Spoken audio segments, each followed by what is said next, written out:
Hey yo, welcome to the fucking Heatwave. Let's go. Game 1 victory. And, God, Matt, say something for the camera real quick. Let's just start off with a round of applause for the team Round of applause. I got and to. round of applause for this man. Oh, hell yeah. Heat. I don't have my jersey. I can't find my damn Butler jersey, but I need to find it soon. But I have one statement going forward for this episode tonight, and I want to say it because of what Chuck and them were talking about before the game started and shit. Talent isn't everything. The three words for the series: talent is not everything. And with that being said, Matt, give me some of the notes, some of the things you noticed from Game 1 of the Eastern Conference Finals. What do you got?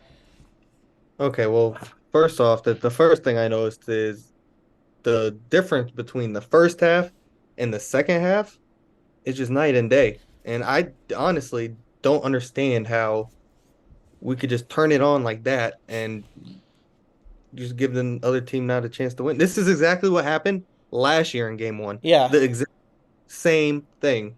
We lost every quarter but the third. And that's already what Boston is saying. yeah, So and figure that out. they're gonna get their narrative, but I But my whole thing is if you win the third quarter by 21, I don't think it really matters if you lose every other quarter. one of the notes I took because I took a ass load. This one I want to show everybody. I took an ass load of notes for this game. Okay, I was Prepped. freaking ready to go for this podcast because I didn't want to sound like an idiot. 46 third quarter points, franchise record in the third quarter. Okay, they came out, and we were texting before the second half started. They came out screaming, you know what I think, and what carried through the rest of the game after that hot start was that I think Boston thought we were just going to fold like Philly did and like Atlanta did. They didn't think And we were going to come out fucking swinging, but we came out there. Kevin Love, huge X factor. Struce got loose. Bam aggressive. When Bam is aggressive attacking the paint, that's a huge ass difference, man. But I think Kevin Love being in the paint and getting them damn rebounds because in that first half they kept doing the high pick and roll. Everybody was sitting out at the wing, and nobody was in the fucking paint, so they were getting easy ass layups every fucking possession. and Love only played 9 minutes in the first half Yeah, and only in the first quarter. And in the second quarter is when they went on their big run to put them up 13. yeah, So and Kevin Love was not in, and we were playing small. yeah. And I think that's always what kills us. This team has been a damn enigma. It's like they forget that you need to get rebounds, so they have like small ass guys out in the court. We need size. Yeah, exactly. I mean, even though Zeller didn't play that great, just the fact that he was tall helped us on some possessions. Now he did have a stretch in the I don't know if it was the first or second quarter with the turnover and then the foul, allow the and one, and then he tipped in their own basket. Zeller hasn't been able to catch since the Dallas Mavericks game when I he had like what, 20 points. Yeah, Black Man and Robin that game. He I don't hasn't caught a know. ball since. Oh my god, bro! But um, I don't know. How do you want to break this down for this podcast? I don't know how to structure. I just have so many damn notes to go over. But I mean, I guess we But could go. let's do player of the game. Okay. Well, I'm All gonna. right, other than Jimmy Butler Oh because yeah, because he's that's pretty goddamn apparent. When he hit that three, it bounced in. All he right, willed it. he willed it in. Um, I think player of the game for me.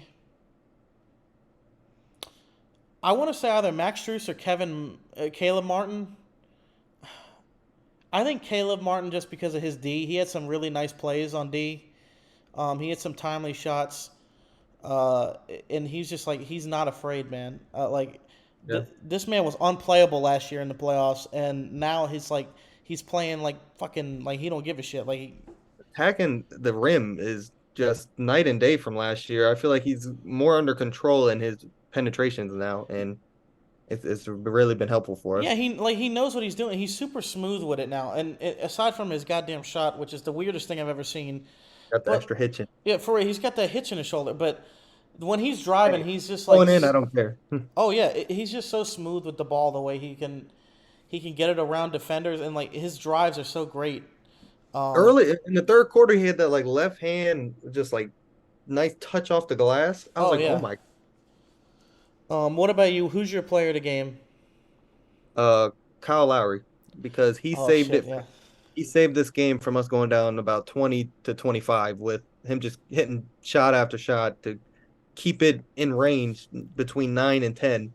So then the third quarter we can go on a run and basically end out on top. Yeah, Killer Kyle, man. I mean, I've had my freaking beef with Kyle And this year. yes, the disrespect on Kyle Lowry's name has to stop now. Yeah, I He has earned mean, a contract. as this playoffs, he's earned his contract, I think. Um, And it's worked sitting him at the 20 plus games in the regular season to get that knee right. Now we get a fresh Kyle Lowry. And that's a big difference from last year. yeah, because last year he was on one leg because he had the hamstring problem. Yep, exactly. Yeah, but I think one of the big things I noticed too throughout the game, first of all, is that Kyle Lowry he would like take control when there was a lot of standing around on offense, which it drives me nuts when they do that. You know what I'm talking about? When they're on an offensive possession and everybody's just standing, and whoever's got the ball is like dribbling, waiting for somebody to set a pick or something, and they're just all fucking standing around. And then Kyle Lowry like, screw this, I'm just gonna pop a three, and Well, yeah, and that's a problem in itself that we're starting our actions when there's 12 seconds left on the shot clock. yeah, I don't know why we do that because when we're playing up tempo in transition, attacking the basket is when we're getting our points, and when Exactly. unless we hit like a lucky ass shot, and that's what killed us in the second quarter. We were just sitting around, but Yep. oh man, now who? Okay, I was thinking about this. Who do you think cost Boston? Who was in your mind the number one player that cost Boston this game? And really, if you look at Boston's stats, I mean, everybody did their part. Everybody played good for him. It's just we played better. And I think really you got to start with Jason Tatum with the three turnovers in the fourth quarter. Yeah. And then you got the announcers on TNT saying, give Tatum the ball, give Tatum the ball. And he proceeds to travel two times in a row. Oh my God, yeah. And the thing I noticed about Tatum too, I didn't want to say it because I didn't want to jinx it, but I was sitting there like getting ready to text in the group. I'm like, he looks scared. Like he looks like he doesn't want the ball because out of the 29 points he had, 10 of them were from the line, and most of his points came from the first half on easy layups off of the high pick and roll. Like Yep. he barely had any points in the second half aside from free throws, and nobody was shooting beyond the arc. The only time I noticed Boston was hitting threes was in transition because Derek White would pull up, or you would get a Horford like transition play or something like that. That's the only time I really noticed them hitting threes is in the transition. Our defense, if yes, I agree. Because if they allow our defense to get set, our defense has been lethal all playoffs. Oh And yeah. the thing that costs us is transition buckets and rebounding. Because we'll defend for 20 seconds, get a stop, and then Robert Williams will snag it and go back up. We did a good job in the second half of limiting those opportunities for them. And I think having Kevin Love and Bam in the paint minimized his rebounds because in that first half, like I was saying before, they had everybody on the wing, and then they would have Bam switch onto the guard, and nobody was there guarding freaking Robert Williams on the putback. Oh yeah, and then Gabe Vincent will be guarding him. So that's the problem because Bam can guard 1 through 5. It's just once he starts switching, the scrambles become a guard on the center, and Gabe Vincent doesn't stand a chance in hell Against trying, Robert Williams, I trying to mean, box out Robert Williams. yeah, for So real. we got to do a better job of keeping Bam in the paint, I think, and giving Love more minutes in the game because I think Love easily could have played 26 minutes to 28 rather than 16. Oh, totally. I think it love. I mean, unless they're worried about him getting hurt, which this is the damn conference finals. We ain't At this nothing. point, yeah. Put it all out there, but what you I want to. I feel like I'm talking too much. What you got? Anything you want to that you noticed throughout the game? You want to talk about? Uh, d- what I noticed is in the first half, our shooters were not getting shots up. No. And in the second half, Gabe Vincent and Max Strus both just woke up, and that opens lanes for Butler. And Butler, if you haven't noticed, he hit a lot of tough shots today. Like he didn't have a lot of dribble penetration layups like he usually does. It was No. all middies, tough. But that's why he gets paid the big bucks, right? That's true. Yeah. I But mean, yeah, I just think in the second half the ball moved a lot better, and we got our shooters open, and our shooters started to hit shots. yeah, totally, man. I mean, the thing that Butler was doing more in the second half, I'm like, I was telling y'all, if he's got a little room to shoot the three and he could hit some threes. I'm like, he was like a little bit hesitant at the beginning of the fourth quarter when they went on their little run and we were kind of like our offense stalled for a second, It was because Yeah. Jimmy was kind of just sitting there waiting, waiting, waiting, and it like he had enough space to shoot, but he's just kind of being indecisive with it. And whenever yeah, like when he attacks, either he's shooting it like either shoot the three or attack their basket or pass the goddamn ball. Like when he stands there, that shit drives me nuts because that like brings everything to a halt. And I know he can hit the damn three. Like he's not a bad shooter. No, he's got the confidence going. I mean, he was 2 for 4 tonight from three. Let it fly. Yeah, Go for 6 of them. I mean he could, especially if his ankle's bothering him and he doesn't like he can't go at the basket 100% every time. Shoot the three because But I wanted to ask you about that actually. How do you think the ankle affected him today? I don't. Yeah. What percent do you think he looked? He looked to me. He looked like 90%. I agree. I was gonna say the same thing. Like he looked like the ankle wasn't bothering him No. much. Definitely how it was in the Knicks series. Oh yeah, in the Knicks series, I was like, I was severely worried about the next round, but Well, and also, did you notice the Celtics were not throwing doubles Butler's way like the Knicks were? no, And it's. if you're gonna play to let Butler beat him, then Butler will beat him. I mean, he's done it before. He did it the whole play. He did it to Milwaukee. I mean, he did it to the Knicks. Is like in some of them games, like game one and game three. Yeah, Um, you know, Derek White, a known heat killer. that goddamn gnat. He's like a fucking gnat to me. Like he's so annoying and Doesn't go fucking. away. For real, every time like we were about to pull away, like big time, he'd hit a pull up three in transition, or but And he's an All NBA second teamer yeah, defense. yeah, that's crazy. Butler didn't make it somehow, but he did. Yeah, that's actually surprising me. I can't, especially with some of the interceptions. I mean, you had Kevin Harlan or Clark, or whoever the hell fucking was calling the game. What the hell's his name? Uh, Clark. No, it's Kevin Harlan. That's right. I was right Yeah, the Kevin first time. Harden. Yeah. No, he had Kevin Harlan calling the game like it was a freaking Dolphins game. Like he's like, oh, interception by Butler. Some of them picks were the no looks. The Yeah, the the one hand. play that really made a big difference in this game, I think, and really swung was when they were throwing the lob for Robert Williams that he's gotten like 4 times earlier in the game, and Butler tipped it out to Bam Yeah, and pushed the break, and then Smart tried to flop, didn't get the whistle, layup, Bam. And I think that was just one of those in the lines, in between the lines moments in the game that not necessarily you see on the box score, but I think it made a big difference in the game. hell yeah, that did. I Yeah, mean, because the lead it could have went from 5 to 3 instead of went from 5 to 7 yeah. like that. Then that type of swing just really could be huge in a And I game. think the main thing, I mean, I don't want to get into the ref shit because obviously there was calls both ways. I mean, there were more calls for Boston obviously because it's home court, but um, I noticed the one time that like when they went on their run in the second quarter, it was right after that blatant charge that they didn't call when Tatum fucking hit sticked Bam, and then Robert Williams gets the ball and then puts it up and gets an and one. Yep. Like that is what started their run, and we were right with them neck and neck before. And there was like a couple times where they had offensive fouls that this didn't get called, and then we would hit a timely shot, or like we would have gotten a good stop, but those calls like killed the momentum, and then that's when they would go on their little run.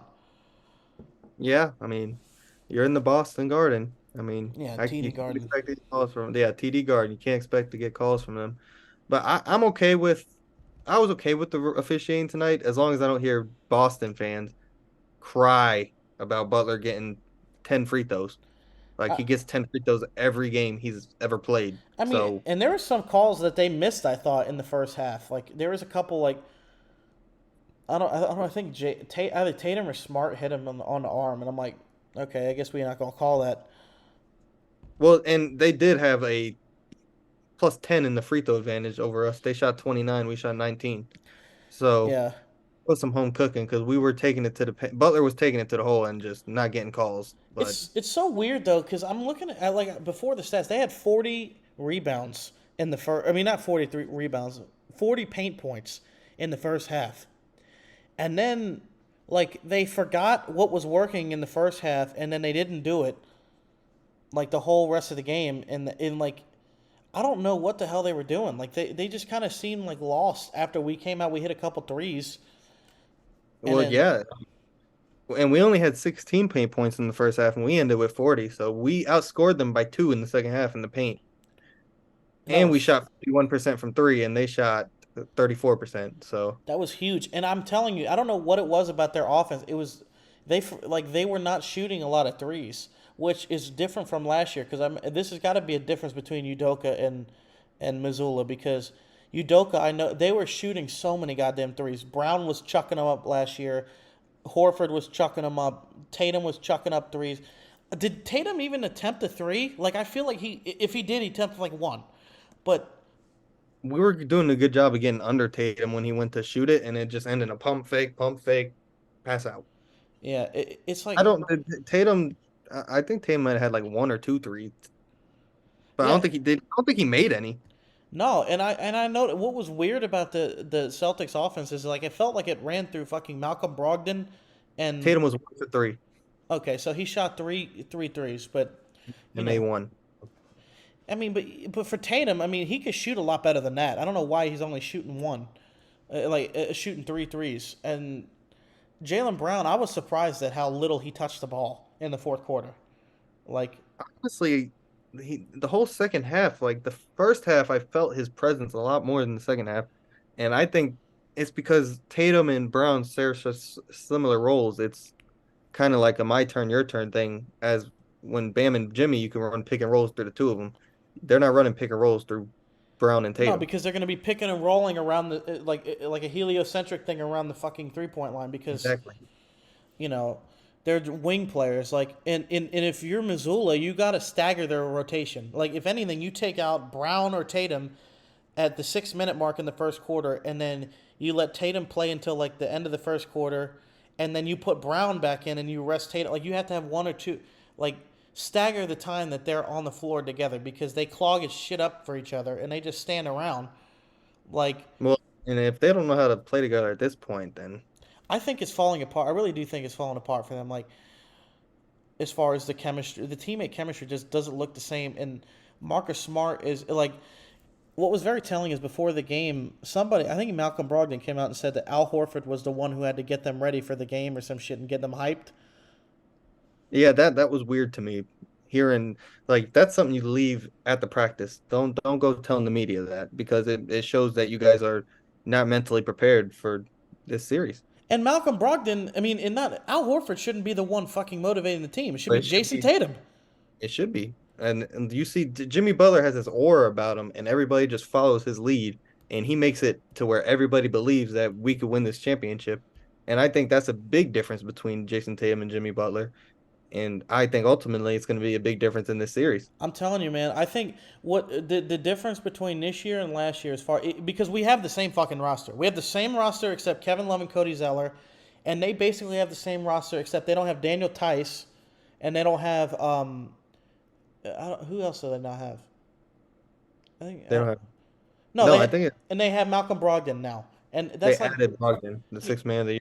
yeah, well he was actually a threat tonight as far as He was. He was. he seemed And like more of a presence than Brown by far, and a little bit more of a presence than Tatum, especially in the fourth, because he's the one who's shooting the fucking ball in the fourth quarter. Why is Jaylen Brown or Jason Tatum not touching the ball, and Malcolm Brogdon's the one handling it in the crunch time? That's stupid. well, it used to be Marcus Smart taking all the big time shots in the fourth. I see now they went to Brogdon. Yeah, and I mean Marcus Smart had 11 assists in the first half, and he's like he disappeared in the second He half. had 10 in the first half, one in the second half. Yeah. So Oh, yeah. It's right. But he's like he disappeared. yeah, He did go to the locker room. I don't know if he was hurt, but it's just like I think he fell on his back. yeah. But this Wow. series, the difference between this year and last year, because we have the same rosters essentially, is that our guys don't look fucking scared. Like Struess, he's hitting a three. Like they look unfazed. Even if they hit a shot, they're not even getting hyped. They're just like, it's just another Tuesday. Max Struess fucking wet a deep ass three in somebody's face, and he's just like, He pulled it. We were up 83 to 80, and then he just pulled it from like 30 feet. I'm And like, it oh made my god, and it went right in the damn. He knew that shit was going in the moment he shot it. Struce has earned himself a contract. Yeah, we need to keep Struess. Oh man, it's a good game. I'm just trying to like, I'm like vomiting all my thoughts out because there's so many things throughout the game. It was a great game to watch. It was good. It was one of those nice ones. I love it. What you got any? I'm trying to think of any notable things. What did you think of the What did you think of Bam in the second half? Well, he had 9 in the first half and he had 11 in the second half. I think Bam's defense and his just aggression and to be able to get in the paint and grab rebounds and do all the dirty work, it goes unnoticed a lot of times. But I think Bam played as a good second star today. I mean, I mean, I think he was he just yeah, aggressive enough. I think there's times where he could still pull the mid range. If they're gonna if they're gonna leave you that open, just pull it. hell yeah, pull up Make those. He practices those. It's confidence. as much as I And fucking once hate. no, because when Bam shoots with confidence, it goes in. Yeah, And if they're gonna leave him open like that, he's got to hell make them yeah. respect it, make them come up, and then you can do your little pump fake drive, get to the lane. And I think Gabe Vincent played well tonight. I was surprised. I was pleasantly surprised. I mean, he was hitting shots. Like everybody was just hitting shots today. Like you had, I don't know how many Love had, but like Vincent, Strus, Caleb, and like fucking who else was it? Like Lowry had like 15 or between 15 and 17 points. Like all of them, like Yeah, it was a team each effort. Yeah, huge win. I mean, like this is huge because when you get them playing like that, like we can fucking beat anybody. And we this is why this team is an enigma because the entire season it's been like this where when we're playing right and we're playing hitting our shots, we could beat any team in the league. But we would have those slumps where nobody could hit a fucking shot to save their lives. exactly. And I will say this though, we do not need Gabe Vincent switched on Tatum ever again. No, let's not do that. Vincent cannot guard Jason Tatum. He's too small, and every time this happened, Jason Tatum got a wide open layup because they pulled Bam away from the rim. Yeah, that's right. Nobody else is there to protect. I mean, then you have fucking Gabe Vincent one on All one. Tatum's points today were like open layups. If we cut those out, then we'd be in really good shape. For real. I mean, in I like his 29. It was a very quiet 29 because of all He the ended free with throws. 30, but it He was ended like, up with yeah, 30. Okay, I don't know why I thought it was 29, but it was like the most unimpactful 30 I think I've ever seen. yeah, but the media narrative tomorrow will be what like oh Tatum had 30. Yeah, but if you watch the goddamn game, it's like he didn't show up in the fourth quarter. No, he was a no-show. And this is all like mental. And this is what I was trying to say. Talent doesn't. I mean, talent isn't everything, because the mentality. Like if you look at the mental, like you would not think that Struess, Vincent, and fucking Caleb Martin are undrafted guys. They play with such confidence in themselves. But you compare that with Jason Tatum, who has a fucking signature shoe. He's a superstar athlete.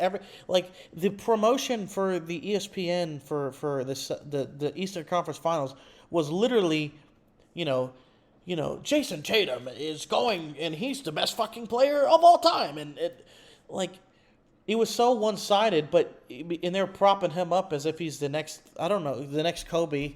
Between him and Devin Booker, if I have to hear another fucking mama mentality, then I'll lose my shit, because they're not the next Kobe. They don't have the killer mentality. They don't. No, Butler has only the killer only mentality. when things are going right.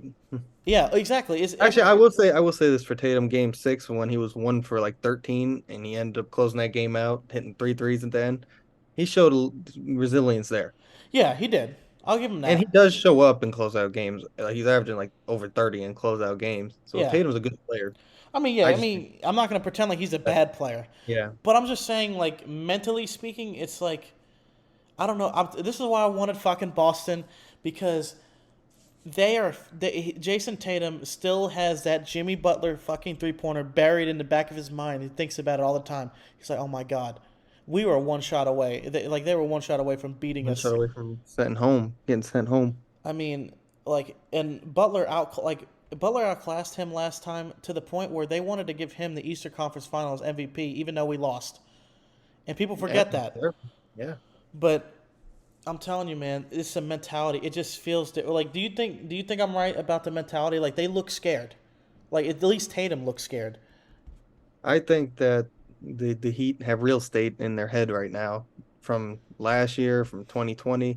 They just know that it's not going to be an easy series. And I think that a big point of mine is they're 0-3 when they're in a point game or less this playoffs. We're 3-0, and we keep every game close. So if they can't close out games, and we're the best team left in the playoff at closing out games, the only way they beat is if they blow us out, and it's hard to blow us out. Yeah, they're gonna have to put us away early if they want to win because shit, if that track record is now they're 0-4 and close out Oh games. yeah, and now we're 4-0. Yeah, for real. So, If that's well, their will track it record, count because we won by 7? I think it still counts if because it was on 5 or below under 2 minutes.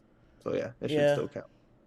that's true. But I mean, like close games. I mean, if you can't win a fucking close game in the Eastern Conference Finals, you ain't making it past then. No, I and mean, these games are gonna be nip and tuck. yeah, I mean, in no lead is safe. Look what happened last night in freaking Denver versus with LeBron and the Lakers. Like they were down by 20 and they almost came back and won that game. Which Yeah, why the hell did LeBron take that three instead of fucking Austin Reeves? I don't understand because LeBron's never been a sniper. hey man, just like we would want Butler to shoot it, I think Laker fans would have wanted LeBron to shoot it. That's a good point. I'll give you that one, but And I thought it was going in when he pulled it, to be it honest. did look like it. But I don't know the way he swung his right leg out afterwards. Oh my gosh, shit! He The probably follow through was a little weird, but just looking at the ball, I thought the trajectory was going right in. I was wrong. yeah. What else? You got anything else for us? I'm trying to think. No, so what do you think we key adjustment for us in game 2 will be? How do we make sure that we win game 2? Okay, well, I got two things. Number one, stop fucking standing around. If I have to see them standing around again, I'm going to get pissed. Because they can't afford to just sit there and allow Boston to just get their defense set and we're all fucking standing there and then they'll double team Butler like Al Horford forced a turnover on but like that was ridiculous. Like stop I agree. standing around ball movement on offense and then on defense if you're going to do the switching switch faster because in the first half there was a lot of times where they were kind of lollygagging on defense when to switch and they would cut behind and they were hustling to the basket. Like we got to stop the high pick and roll because they're going to go back to it because they're if their coach is worth a damn because they're going to see that that was the only thing that was working against us in the first half. So you have to stop that. Like if you're going to switch well. Try and keep either Bam and Kevin on the floor or like one of two of our bigs need to be on the floor at all times. I think either Kevin, Bam, Zeller if we have to, or is Zeller Love or like either whatever you have to do to keep two big bodies on the floor to prevent the fucking Robert Williams offensive rebounds. Right. And Robert Williams tailed off in the second half. Yeah, because we had Kevin Love out there more. Yeah, exactly. Okay, I like that. All right, what do you got? Go for us to win game 2. Yeah, I think so. I think the key for us will be to get our shooters going early, and if and keep Kevin Love in the game for about 25 minutes, rebound the ball, and just win in the margins and force turnovers. If we do all that, we'll win. And I think we could definitely force this team to turnovers because every time we play Boston, we force a high turnover game for them, which is kind of weird because they were second in the league in turnovers going into the series. yeah, totally, So, man. I agree with that. I think too. I think if we come out again, like the key difference in game two versus game one is going to be now they're getting desperate because I'm telling you what, if we go back to Miami up 2-0, get the fucking brooms oh, out it's over. Yeah, it's over because with. get the fucking brooms out if we go back there 2-0. So they're going to come out desperate, but if we hang with them instead of like, oh, well, we already got our one game on the road, it's all good. But if we come I out pray to aggressive, God we don't go in with that mindset. oh man, that shit drives We me go in to nuts. put our foot on their throats. For real. Because like I think it's very plausible that we could go back home 2-0 based on what I saw today just because as long as we're hitting our shots. And we got to control the offensive rebounds. We have to. I mean, we got to Limit do them. And we only got out rebounded on the offensive boards by 2. yeah. And we actually won the rebound battle by 1, believe it or not, That was today. surprising to me actually, Yeah. especially the way it was going in the beginning. So our keys to victory are hit our 3-point shots and rebound the ball. Yeah, just And force turnovers and limit our own turnovers. We do that, and which we do. yeah. Find a way. The Knicks were considered what? They out rebounded the Cavs by like 100 total by the end of the series, and Yeah, we ended up neutralizing that. We've been able to take what they do best and kind of form it into what we do best, yeah. and we're And like chameleons. yeah, if we are Navy SEALs, we're so fucking Yeah, versatile. yeah. Navy, they put Honestly, us anywhere. And then the rebounding too. We saw this all regular season long. We were getting fucking killed in the boards, and that would be the reason why we lost the game.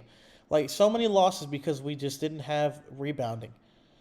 yeah. And as long as we rebound, even if we keep it close, we don't have to actually win the rebound battle. But if it's like 50-45 or like 50-40 rebounding difference, like I could live with that because we can hit our threes and we can get turnovers. And that's what killed us in the first half too. He completely forgot to mention it was the fact that we had 11 turnovers in the first half. And you know how much we had in the second? What, three? What? Oh, We ended exactly. with 12 turnovers. I mean, huge difference. I mean, Yeah. you know, like this game. I mean, there's a lot of good takeaways. I will say it was worrying me a little bit how at the end, like we could have put them away earlier than we did. Like we were up like 114 to 109, and we just couldn't hit. Like there was a couple times where we're just like, why can't we hit Fourth a fucking quarter, shot? quarter offense was stagnant. Yeah, it was. It seemed, but I don't know, man. What the hell do you think happened in the fourth quarter at the? Honestly, I just think that in the fourth quarter, palms get sweaty. You start to give it to your best player and have him put in work, and sometimes that could just make your offense look real stagnant. And I don't think we need to fall in love with that. I think we need to run action through Butler, but not ISOs. Run No, pick and rolls, get him in his short post. Get him in positions to score. And I think we need to do a better job of that next game because they're not going to miss all the shots they did in the fourth again like that. no, they're not. They're Well, gonna. they might, but Well, who the hell knows? Actually, yeah, but they're gonna. I feel like they're gonna come out swinging game two. Like, yeah, we can't go on a 4-man drought in the fourth quarter again. no, that we can't afford that Good news shit. is they won in their own drought at the same time. Yeah, It was exactly. a full game drought. For real, man. I mean, I don't know. Like, it's got to be coaching, man, because the fact that they had so many paint points, but just like they were not shoot. I felt like they were not shooting threes on offense. I think we did a good job of running them off the 3-point line, to be honest. We did. And Tatum did not force the issue to shoot threes. So, Nah, I mean, I think we did an excellent job defensively in the second half, especially. I agree with that. I mean, Um, 50 points in the second half. I mean, in today's age, that's a good number to keep a team at. yeah, I mean, because nowadays, I mean, shit, that Denver game was absurd. The amount of points that were being scored. Exactly. And Uh, we scored fucking 66 in the second half. yeah, that 45 points. I mean, 46. 46 points. So shit, Dude, 46. So we had what, 14 points in the fourth quarter. yes, exactly. How the hell did we No, win no, this no. We game? had 20. We had 20. I was about to 20. say, holy shit. 66. We had 66 in the second half. What'd I say? 62? No, I think you said. I thought you said 60, but Oh no, no, 66. 66. Okay, I was about to say, how the hell did we win the game It was with? 66 to 50 in the second half. Yeah, and Well, that was a difference in the game because it really was. you know, but I don't know. I feel like I feel like we're getting long in the tooth here. You got anything? I don't. I don't. I I feel like we said it all. I think we just need one more. Round of applause. Round of applause. Let's not get too excited. 1-0. Job's not done. Three more to go. Heat Job, Nation, baby. job's not Let's run. finished. We got this, man. All right, so like and subscribe, all the other horse shit. You know, Follow our Instagram yep, at underscore wave pod. yep. Follow that. I got on TikTok too. Heatwave Pod, all one word. Um, I haven't. And I we'll don't. get Twitter up. We'll get Yeah, a Twitter up and going pretty soon here. we got to get Jay if he would like to participate in this endeavor. We got to get him on the Twitter. Uh, Exactly. but yeah. So we're gonna be back probably after game two. Again, Yep, we'll we'll do be it back at Friday it. night. And then let's do it. Feels good, baby. 1-0. Feels We up good. 1-0. Let's do it. Three more. All Three right, man. more.